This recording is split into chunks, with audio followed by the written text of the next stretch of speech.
Hi guys, welcome back to the channel. In this video we are going to discuss synchronous counters. So let's get started. Basically in the previous videos we have saw the ripple counters or known as the asynchronous counters. So this is the basic preview of asynchronous counters. Basically you will connect clock to the previous output. Like that you will connect all the flip-flops to the previous output as clocks. Whereas in the synchronous counters, we are going to trigger all the flip-flops at a time, or we can simply say we are going to pass clock at a time to the all flip-flops at a time. So this is the a small difference between synchronous counters and asynchronous counters. In the synchronous counters, clock is applied to the all flip-flops at a time. So with that, we are going to take all the outputs to a combination circuit, and we can take all the inputs from the combination circuit. So this is also a possible way. Now we should understand a small thing, that the limitations of asynchronous counters, because why we are using the synchronous counters, there is some reason, that is why we are using, right? If you see clearly that there is no difference, there is a clock difference, that's it. So in the synchronous counters we apply the clock at a time to all the flip-flops. In the asynchronous counters we apply the clock with the previous output. But what's the main difference? Both the counters will count, right? So whether up counting or down counting, like 0 to 8 means 0 to 7, like that it will count. Both the counters will count. That is the main use of the requirement, or we are going to use both the counters. But we are going to understand the limitations of asynchronous counters, so that we are going to compare with the synchronous counters, so that we can understand very much far clear. So in the asynchronous counters we can observe that as we are giving the output of previous flip-flop to the next flip-flop, so there is some propagation delay that is indicated with the TPD. So for the first output Q0 is produced at TPD time, means TPD propagation delay, and the second is applied to output is applied to the second flip-flop. So again it will take TPD, and again clock is already delayed by TPD. So we are going to get Q1 at 2PD, and we are going to get Q2 as 3PDD. TPD means time of propagation delay for that output. So for that same thing, the 3-bit triple counter, I took the clock pulse and the Q0, Q1, Q2 for the observation. So you can see that. So this is without the propagation delay. This is simply a normal thing, normal timing diagram analysis. So if you see clock, for every falling edge, we are going to react the output Q0. So if you see Q0 is reacting to the clock, if you see Q1, that is reacting to Q0, if you see Q2, that is reacting to Q1, it's like that, because previous output is our clock to the next clock without propagation delay. This is. So in the propagation delay for the ripple counter, if you observe, so corresponding to clock, the Q0 has transferred up to a distance TPD, means it has delay called TPD, means stop. If you see the output Q1, then it is transferred again the much farther, that is 2PD. If you see Q2 output, that is again 3PTD. So likewise, how many flip-flops you have, that many or that much propagation delay you would be having. As we are taking 3-bit counter, so in the 3-bit counter we have 3 flip-flops. So the simple formula that we have to have is total propagation delay is equals to n into TPD. So you can also observe there in the last flip-flop Q2 output is what, at which time we are getting that is 3 times TPD. So that is the reason we can simply formulate for n-bit counter, that is n times TPD. So n is we have number of flip-flops. So already we know that the time is inversely proportional to frequency. So the frequency of clock can be easily obtained by the 1 by time period. So in this case, as we have 3-bit counter, so the propagation delay is 3 times TPD. So the frequency would be 1 by 3 times TPD. For n means if you have the general formula, that is n times TPD. If you want the clock means the frequency, that is 1 by n times TPD. The frequency of clock is very important.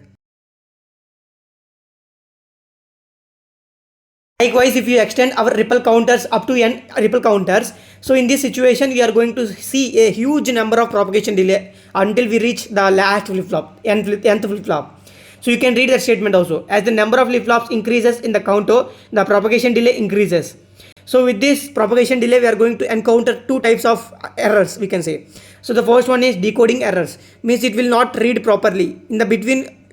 In between of counting the numbers, we might get some of the errors that we don't notice them. So that is known as decoding errors. So with these asynchronous counters, there is another error also, that is not suitable for high speed applications. So we are not, for that purpose we are not going to use this one. For the high speed applications, we are going to use the synchronous counters, and to reduce the propagation delay also we are going to use the synchronous counters. So let's see how to design the synchronous counters.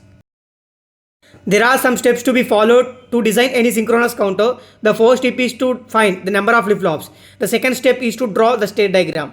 The next step is to select the flip-flop and draw the excitation table. The next step is find the minimal expression using K-map or general Boolean algebra using excitation table of each flip-flop. Next, last step is draw the logic circuit. So let's see one by one point so that we are going to understand this simple. For understanding that points, we are going to build synchronous 3-bit up counter. So first step is to find the number of flip-flops used. So as we are building the 3-bit up counter, so the name itself says 3-bit. So for that purpose, we are going to have the 3 flip-flops because we are building 3-bit up counter. So 3-bit means 3 flip-flop. And you can see the basic thing that I am seeing there. So that is clock is triggered at a time to all flip-flops. So this is the raw diagram. So with this help of raw diagram, we are going to build ultimate 3-bit up counter. In the second point, we had state diagram. So state diagram means nothing but we have took the 3-bit up counter. So 3 bits means total 8 possibilities are possible. So that is starting from 0 to ending at 7. So that you can see the chart means table over there, the flow chart. So you can see that the outputs are Q2, Q1, Q0. So we can represent in the state diagram also. So starting from 0, 1, 2, 3 like that it continues in a circle format. So this is known as state diagram. So last ending at 7 and again going to 0. So this is for the up counter. So the third step is to select the type of flip-flop and draw the excitation table. So the next step in that I am going to assume or I am going to take in this JK flip-flop. But remember you can use D flip-flop or T flip-flop, that is your wish. But according to our requirement, according to your usage, you are going to have that excitation tables of that. So for the JK flip-flop, this is the excitation table. For changing from output present state to the next state, that is Qn to Qn plus 1. Changing from 0 to 0, that is J and K are 0 don't care. So 0 1 as it is changing, that is 1 don't care, like that you can fill. If you want this more details, I am giving the video in the description box, please check it out. About JK flip-flop excitation table. If you know, just go forward. Now I am going to say step by step. So if you understand the state diagram, just with the help of state diagram, we are going to have this present state and next state as this kind of table. So why we need this table? Because now only we can understand why we need this table.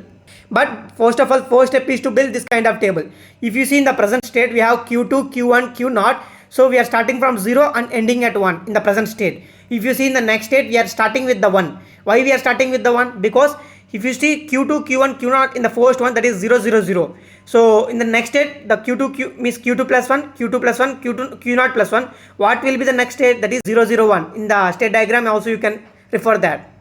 Means these tables are nothing but just in the present state what is there, in the next state what you are going to get. If you observe in the last state, in the present state also, that is 1, 1, 1. So in the 1, 1, 1, after that what we are going to get, again you are going to see in the state diagram, that is 0, 0 again. So in the next state truth table also we are going to have the 0, 0, 0. In the same way you are going to fill up all these present state and next state truth table. Now we are going to have boxes for the all 6 inputs because we are building 3-bit up counter. As we are building 3-bit up counter, I decided to use the JK flip-flop. So each JK flip-flop has 2 inputs, that is J and K. So like that we are using 3 flip-flops, that means total 6 inputs. That I am taking J2, K2, J1, K1, J0, K0. So you can read the statement also. That is, as we are using 3-bit up count, means the counter with the JK flip-flops, we will have total 6 inputs. We need to find the total 6 inputs in the terms of output Q2, Q1, Q0. So remember, this is very important point. So we need to find the J2, K2 expressions with the help of the K-map, J1, K1, J0, K0. These are all expressions that we need to find with the help of K-map. But before filling the columns, because we need to present. So we have present state and next state. We have up to see what is this with the help of state diagram. We are going to fill all these blocks of J1, K1, J2. These are all things we are going to fill with the help of JK excitation table. Now you can understand how to fill that. First of all, let's understand how to fill J2, K2. So if you see the excitation table, I gave that excitation table of JK flip-flop in the reference in the top right corner. The first one that we need to sort out is the transition from the present state to the next state, that is Q2 to Q2 plus 1.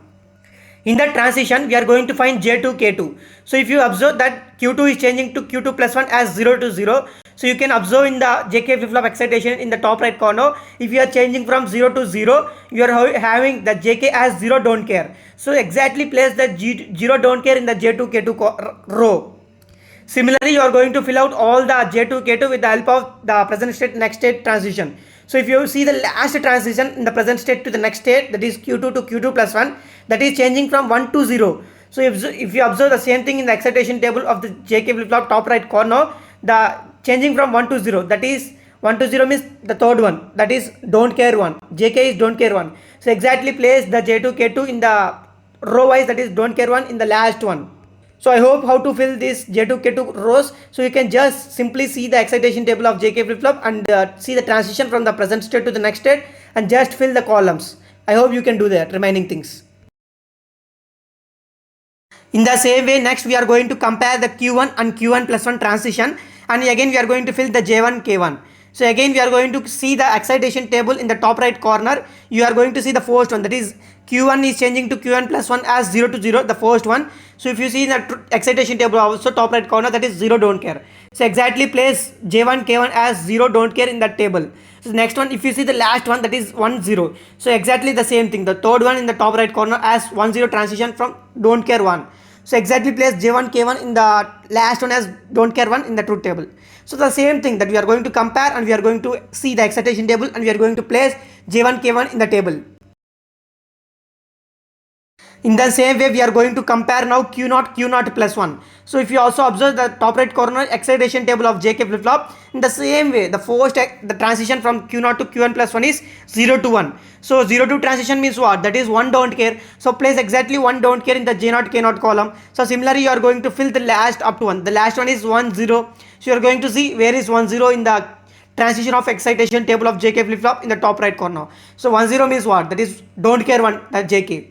So fill exactly don't care 1 in the J0 K0 column, the last one. So similarly, you are going to fill the between all the things remaining same.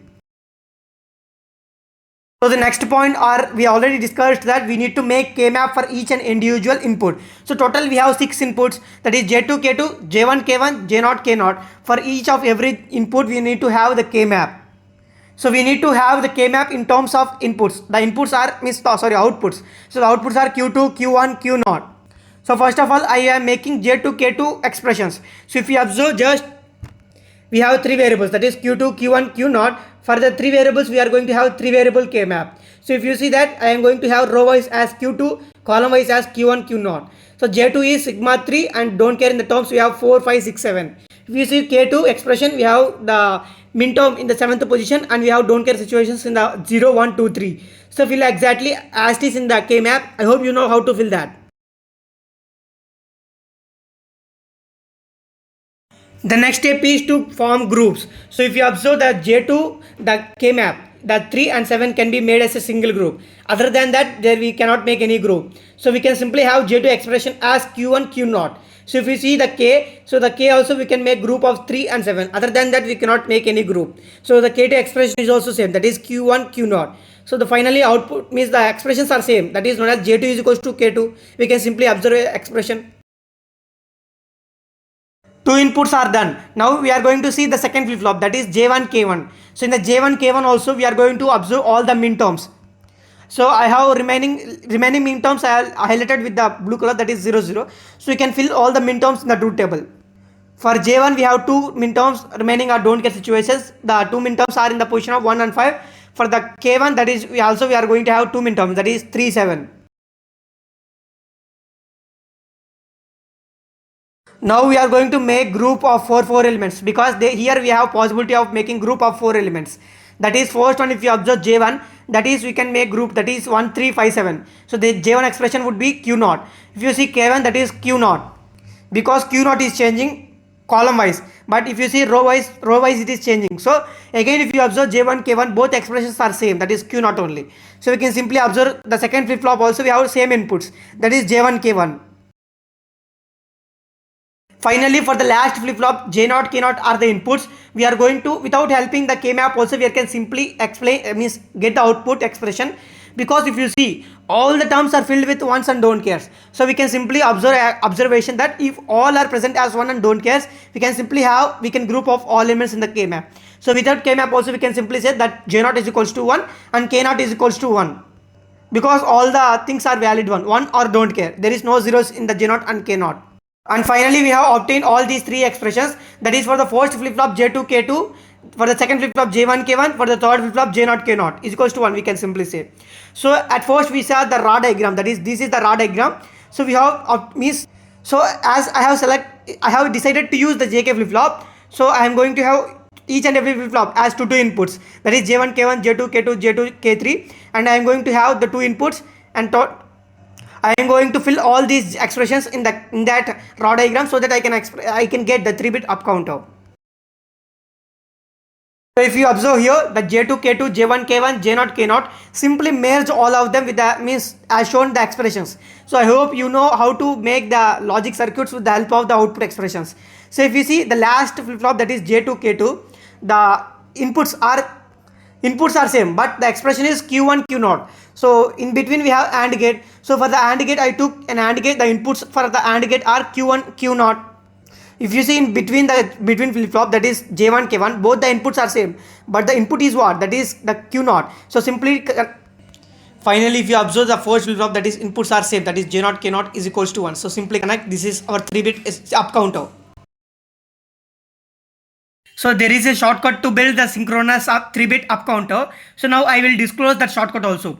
So the first is that we are going to take the J0 K0 to the first flip flop. So as we are building 3-bit flip flop, we are going to take the output expression or the truth table for that. So that is involves Q2, Q1, Q0. So if you see the Q0, all bits are changing, 0, 1, 0, 1, 0, 1, like that all bits are changing. If all bits are changing, J0 and K0 would be same because both are same and equal to 1, because if J and K are 1 only, the output condition would be toggle, that we already saw in the JK flip flop. So for the JK flip flop, the first input or the first flip flop, both the inputs are same, but the input is 1. The next thing that we are going to attach a new flip flop, that is involves the J1 K1 as inputs.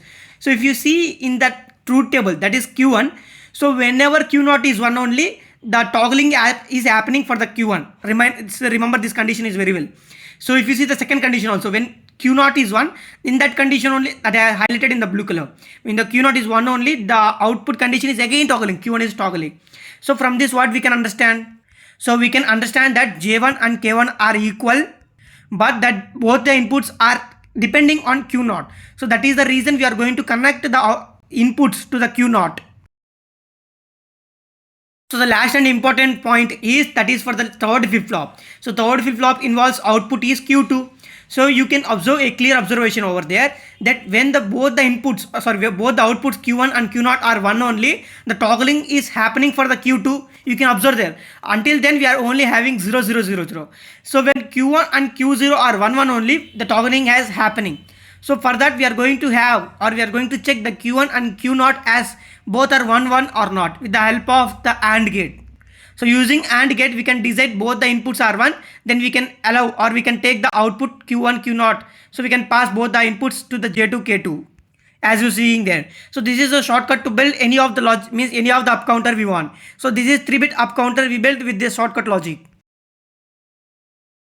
So if you want to know more exploring the concept, so if you want to judge that the concept of the shortcut is right or not, we are going to have another circuit, that is the synchronous 4-bit up counter.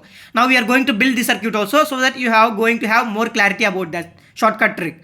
So the first one is as it is. The first one is J0 K0 are the inputs, both are same and equal to 1 because Q0 is changing every time, that is 0, 1, 0, 1, 0, 1, 0, 1 like that. For each and every situation, toggling is happening for J0 and K0 is 1 only. So that we are going to join in the same situation. So as it is, the Q1 will be again depending on Q0. How? So if you observe when Q0 is 1, then only the Q1 is changing. Next step was like that similarly. If Q0 is 1 only, the output Q1 will be changing. So we can simply say that the Q1 is depending on Q0. So we can J1 K1 has Q0. So we can have the simple connection like that. So simply J1 K1 are equal but equal to Q0. Connect like that. So the next thing that we are going to sort out is the J2 and K2. So the J2 and K2 can be sorted out with the help of the table only. So if you see Q2, so Q2 is changing when only the Q1 and Q0 are 1, 1. So we already saw the same thing in the 3-bit counter also. So how we can know that Q0 and Q1 means the Q0 and Q1 are 1, 1. So we can have an AND gate for that, for the dot product. So we can take simply that Q1, Q0 as the same input J2, K2. You can see over there. So this is the 3-bit flip flop. Sorry, 3-bit counter I can say. So in the same way, now we are going to have the J3 and K3. For J3 and K3 inputs, now we are going to observe the output expression Q3. So if you observe Q3, it is changing only when and only the Q2, Q1, Q0 are 1, 1, 1. So in that situation only the Q3 changing all zeros to all ones.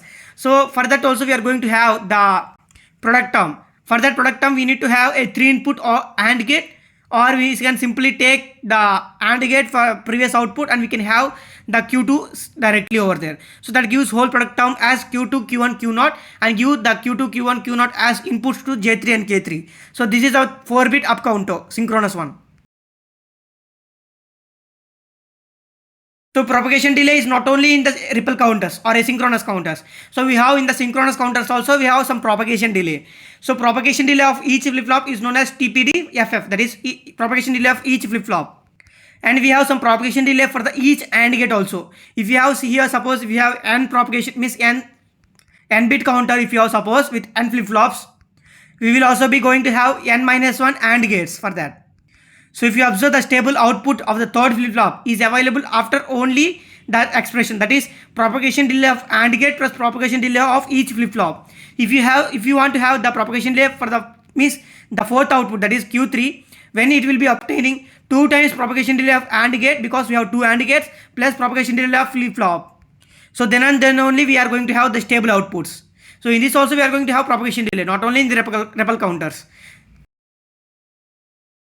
So if you observe, we want the maximum propagation delay for n-bit synchronous counter, as the example shown in the box is that n-bit synchronous counter only, right? So we are going to add that T flip-flop, the propagation delay of each flip-flop plus n minus 2 times propagation delay of each AND gate. So simply invert that maximum propagation delay that gives our propagation delay, or sorry, frequency of clock that gives, if you invert the maximum propagation delay time. Now you might get a doubt. I said for the asynchronous counters there is propagation delay. So that is the reason we are using synchronous counters. So in this synchronous counters also we have propagation delay. Then what is meant by sense that? So there is a sense of using synchronous counters. Now I will explain with the example also. Suppose if you take each propagation delay of the each flip-flop, that is 10 nanoseconds, and propagation delay of each AND gate is 2 nanoseconds. So we are going to place the two values in the formula. So the propagation delay of each flip-flop is 10. So 10 plus 4 minus 2, because 4 is, we are going to have total 4 flip-flops. This for synchronous 4-bit up counter. So we are going to have 2 nanoseconds for each AND gate. So into 2 times. So that gives 14 nanoseconds. For this whole, we are going to obtain Q3 output at 14 nanoseconds.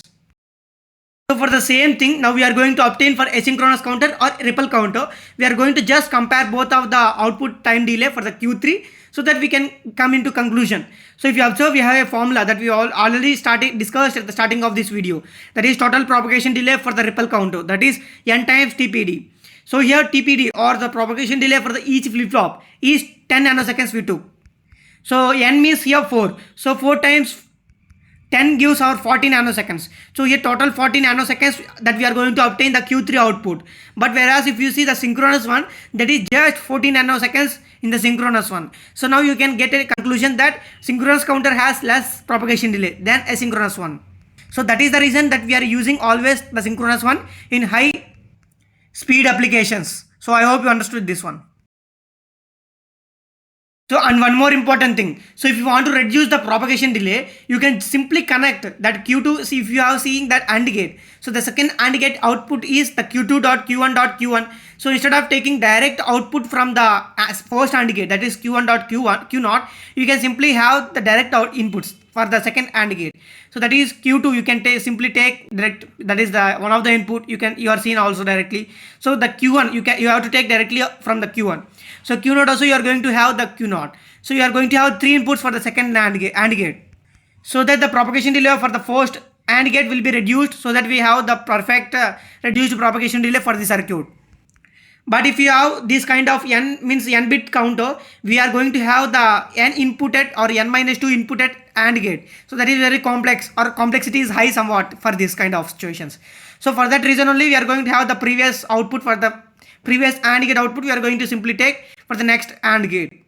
Because commercially we have only using the 2 input AND gate. 3 input, 4 input, 5 input and n input AND gates will be less readily available in the market. So the next thing that we are going to build is synchronous 3-bit down counter. So up to now we have saw the synchronous up counter. Now we are going to build the synchronous down counter. So for that the same thing, the present state and the next state. So if you see the present state, that we are going to start at 7 and end at 0. So 7 means 111, that is Q2, Q1, Q0 as 111. So that's in the same way that we are going to fill the present state. So the next state, how we are going to fill out that next state table also, that is Q2 plus 1, Q1 plus 1, Q0 plus 1, how we are going to build that? So for that we are going to take the help of state diagram. So if you see the state diagram, so the 111, after 111 what is the state? That is 110. So fill that 110 in the next state column. So similarly we are going to fill all the things. So if you see the present state, that is 000, so that next state is 111. So similarly we are in the next state truth table, we are going to have the 111 in the last column, sorry, the last row. So in that format we are going to fill these two. So I am not discussing in detail for the 3-bit down counter, because we have discussed for the up counter that how to take the J2 K2, how to have the J1 K1, how to have the J0 K0 with the help of the JK flip-flop excitation table given in the top right corner. So just we are going to verify the Q2 plus 1 and we are going to check from the excitation table. So like that we are going to check the Q1 plus 1 and we are going to have from the excitation table. So similarly the Q0 plus 1, we are going to have the excitation table and fill these 3 boxes. So we are going to obtain J2 K2, J1 K1, J0 K0, and we are going to have the K map for this also. So let's see how to do that. So for the K maps also, again we are going to represent J2 K2 in terms of the output, that is Q1 Q0 Q2. So for that also, if you observe, I have took the min terms, I have leave the remaining things. So you can group directly there. So you can see that 0 4 can be grouped as a group of 2 elements. So you can see clearly over there that how I have placed the things in the K map. So according to min terms, I have placed in that. So if you see the last one, that is the J2 last one, that is 1. So that is one of the min term. So correspondingly Q2, Q0, Q1, that is 1 0 0 0. So in that position only, that is 0 0 in decimal to binary. So in that position only I am going to place the 1, not according to the normal win. So normal means that is 7. So according to that I should not take. According to the min terms I have to fill the K map. So after filling that, J2 is equals to Q1 bar, Q0 bar. So if you observe K2 also same, that is Q1 bar, Q0 bar, because we have min term in the 4 and remaining things are don't care situations. So for this down counter also, 3-bit down counter, we have J2 is equals to K2. So the next thing is that we are going to obtain the J1 K1 expressions. For that again I am going to have 2 3 variable K maps. So if you observe, we are going to make group of 4 elements, that is 0 2 and 4 6. This can be made a group of 4 elements, that is J1 is equals to Q0 bar and again K1 is equals to Q0 bar. You can observe the same thing, same grouping. In this also we are going to have J1 is equals to K1. Now I am going to obtain the J0 K0 expressions. For that we don't want the K map, because if you see, observe that clearly all are 1s or don't cares. So we can simply say that J0 K0 are 1. Now from these expressions we can make the 3-bit down counter. So as we are having total 6 inputs, that is J1 K1, J2 K2, J0 K0, in the same fashion we are going to form the 3-bit down counter as we also saw in the 3-bit up counter. The same way that we are going to have J0 K0 are same but the input is 1. J1 K1 are same but the input is Q0 bar. This is very important. Just the exactly opposite of up counter. So J2 K2 are same but the exactly opposite thing that we need to take Q1 bar, Q0 bar. So finally if you observe, we have 3-bit counter. So up and down in a single counter. So here we have a select line M. So by seeing first time it might seem somewhat complex, but it is very simple I think. Because if you see the first 2 AND gates, that is connected to the select line M directly. So because of that, when M is equals to 1, we can perform up counting. So if you see the second AND gate, means second 2 AND gates, that is connected to M bar. So when M is equals to 0, we can perform the down counter or down counting. That is for synchronous 3-bit up down in a single counter, the 3-bit counter. So similarly, if you add one more flip flop, we can perform the 3-bit synchronous 4-bit up down in a single counter. So finally, I hope you understood this video. Thanks for watching up to now.